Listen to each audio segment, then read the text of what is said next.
On today's episode, we get to talk about the government, specifically the TCI government. We've known them all our lives, PNP or PDM. They both fight every 4 years in often meme-worthy ways to become the government. But what exactly is the government? Let's find out. To begin to understand what the government is, we have to go back to a few basics. So let's start. The TCI is a British overseas territory, meaning that we, like 13 other countries, have a constitutional link to the United Kingdom. For us, this link is contained in the TCI Written Constitution Order of 2011, which became law in October 15, 2012. Think of it as the king of all other legal documents within the country.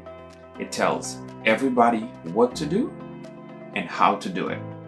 It works like a very hard to read how-to guide, giving rules about everything from our relationship with the UK, the rights of people, the power of the government, and the ways they can use that power. It's a massive document, but it's super important.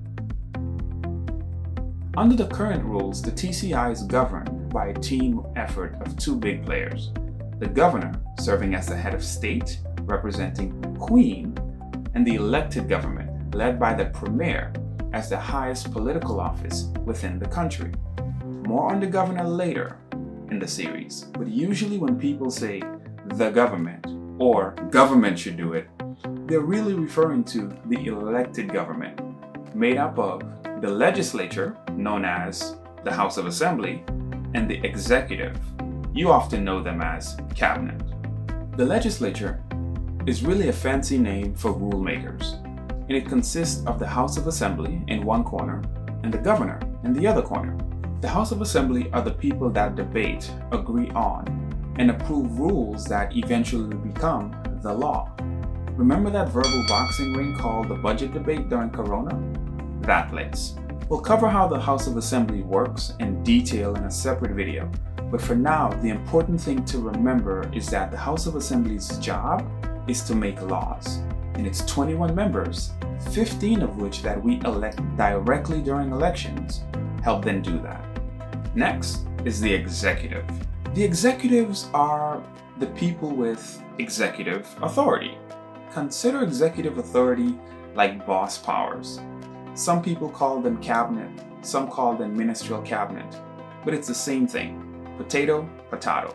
Like the House of Assembly, cabinet is a topic in itself, so we'll give it its own separate video. But for now, think of cabinet as the league of bosses, a core group of people who advise the governor on government affairs. Cabinet includes the governor himself, the deputy governor, the attorney general, the premier, and a maximum of 6 other members from the House of Assembly, all from the winning party of the last election.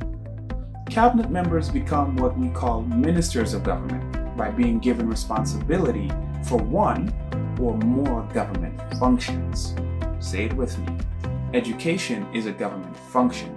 The cabinet member responsible for education is thus the Minister of Education. Repeat that process for every function, and boom, you got it. Thanks for watching, and remember, stay informed.